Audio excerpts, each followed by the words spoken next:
Bakit na ba may mga utot na parang amoy, bulok na itlog? Yung tipong wala kang maririnig na tunog pero sobrang baho. Kaya naman mapapatakip ka na lang ng ilong at mapapatingin sa paligid kung sino ang naglabas ng isang masamang hangin. Pero bakit kaya minsan may utot na malakas ang tunog pero halos walang amoy? Ang mas nakakagulat, may isang maliit na gas na responsabale sa kakaibang amoy na ito. At ang gas na yon ay ginagawa mismo ng bilyon-bilyong bakterya na nakatira sa loob ng iyong bituka. Paano ito nangyayari? At bakit hindi pare-pareho ang amoy ng utot ng bawat tao? Yan ang ating aalamin sa video na ito. Pero bago ang lahat, baka naman pwedeng makahingi ng like at subscribe. Malaking tulong na ito sa paggawa ng mas marami pang educational content. Maraming salamat. Ngayon, simulan na natin. Isipin mo ito. Nasa loob ka ng isang bus. Mahaba pa ang biyahe at halos puno ang mga upuan. Tahimik lang ang lahat. Ang iba ay natutulog, ang iba naman ay nakikinig ng music o nakatingin sa bintana. Pero bigla na lang, may kumalat na amoy na parang bulok na itlog. Napakunot ang noon ng mga pasahero. Ang iba ay napatakip agad ng ilong, habang ang iba naman ay palihim na nagkakatinginan, naghahanap kung sino ang may sala. May mga nagpipigil pa ng tawa, samantalang ang iba ay gusto nang bumaba sa susunod na hintuan. At siguradong sa isip ng halos lahat, iisa lang ang tanong. Bakit ba amoy bulok na itlog ang ibang utot ng tao? Normal lang ba yon? O may nangyayaring kakaiba sa loob ng ating tiyan? Para maintindihan natin ang sagot, kailangan muna nating malaman kung ano ba talaga ang utot. Maraming tao ang iniisip na ang utot ay puro mabahong hangin. Pero ang totoo, hindi ganoon ang nangyayari. Ang utot ay halo-halong gas na nabubuo sa loob ng ating tiyan at bituka. Kapag tayo ay kumakain, lumulunok din tayo ng kaunting hangin. Habang tinutunaw naman ng ating katawan ang pagkain, gumagawa rin ng iba't ibang gas ang mga bakterya sa ating bituka. Ang mga gas na ito ay binubuo ng nitrogen, carbon dioxide, hydrogen, methane at kaunting oxygen. Ang nakakatuwa, halos lahat ng mga gas na ito ay walang amoy. Kaya kung tutuusin, karamihan ng utot ay hindi talaga mabaho. Ngayon, kung karamihan pa lang ang gas ay walang amoy, saan nanggagaling ang amoy na parang bulok na itlog? Ang sagot ay isang gas na tinatawag na hydrogen sulfide. Ito ay gas na may sulfur o asupre. Kahit napakaliit lamang ng dami nito, napakalakas ng amoy nito. Sa katunayan, sapat na ang napakakaunting hydrogen sulfide para maamoy natin ang amoy na parang bulok na itlog. Pero paano ito nabubuo? Kapag may natirang pagkain sa ating bituka, kinakain ito ng bilyon-bilyong bakterya na naninirahan doon. Habang kinakain nila ang mga natirang pagkain, gumagawa sila ng iba't ibang gas bilang bahagi ng kanilang normal na proseso. Kung ang pagkain ay maraming sulfur, mas malaki ang posibilidad na makagawa ang mga bakterya ng hydrogen sulfide. Kaya hindi ang utot mismo ang mabaho. Ang mabahong amoy ay galing sa napakaliit na dami ng sulfur gas na kasama sa utot. Ngayon naman, bakit hindi pare-pareho ang amoy ng utot? Una ay dahil sa pagkain. May mga pagkain na natural na maraming sulfur.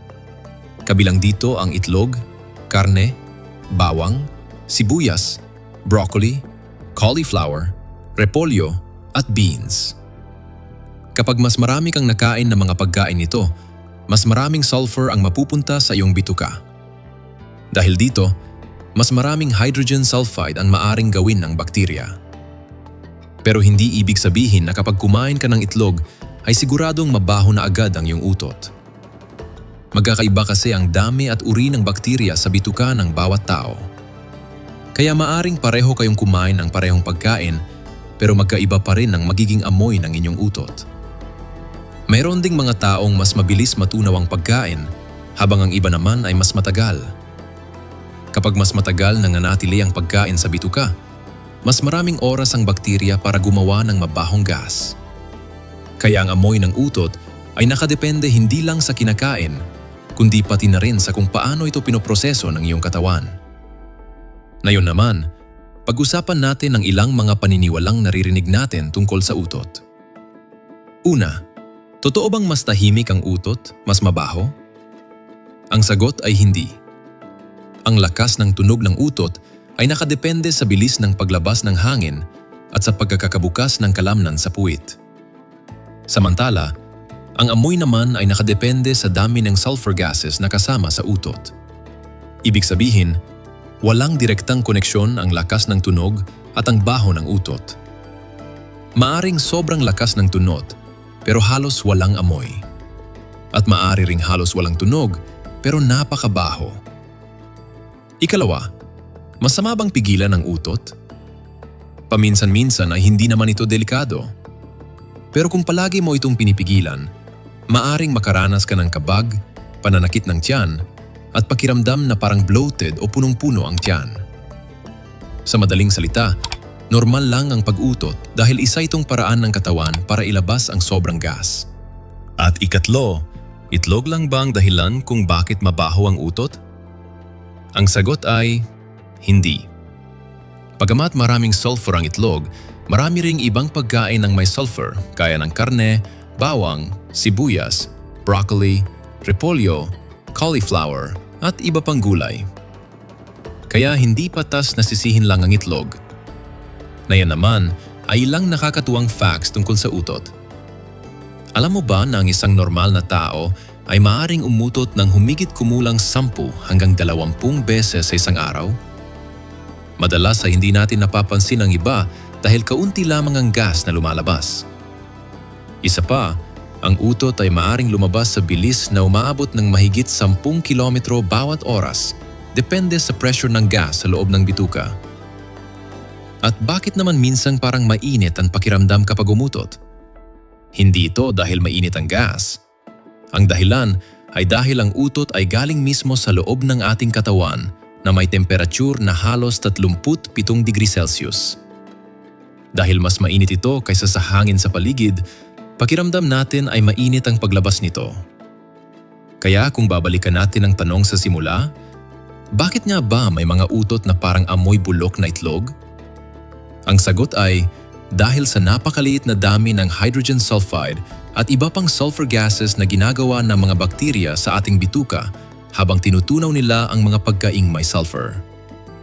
Samantalang kung kaunti o halos walang sulfur gas ang nabuo, maaaring malakas ang tunog ng utot pero halos wala naman itong amoy. Ipinapakita lamang nito na ang utot ay normal na bahagi ng pagtunaw ng ating katawan. Hindi ito otomatikong senyales na may sakit ka o may mali sa iyong tiyan. Sa huli, ang mabahong utot ay hindi dahil masama ang utot. Ito ay resulta lamang ng pagtutulungan ng pagkain na ating kinakain at ng bilyon-bilyong bakterya na tumutulong sa proseso ng digestion sa loob ng ating bituka. At ngayon, sa susunod na may maamoy kang utot na parang bulok na itlog, alam mo na ang science sa likod nito. Kung may natutunan kang bago sa video na ito, huwag kalimutang i-like ang video at mag-subscribe sa channel para sa mas marami pang educational videos na nagpapaliwanag ng mga bagay na araw-araw nating nararanasan gamit ang science. Maraming salamat sa panonood at makita-kita tayo sa susunod na video.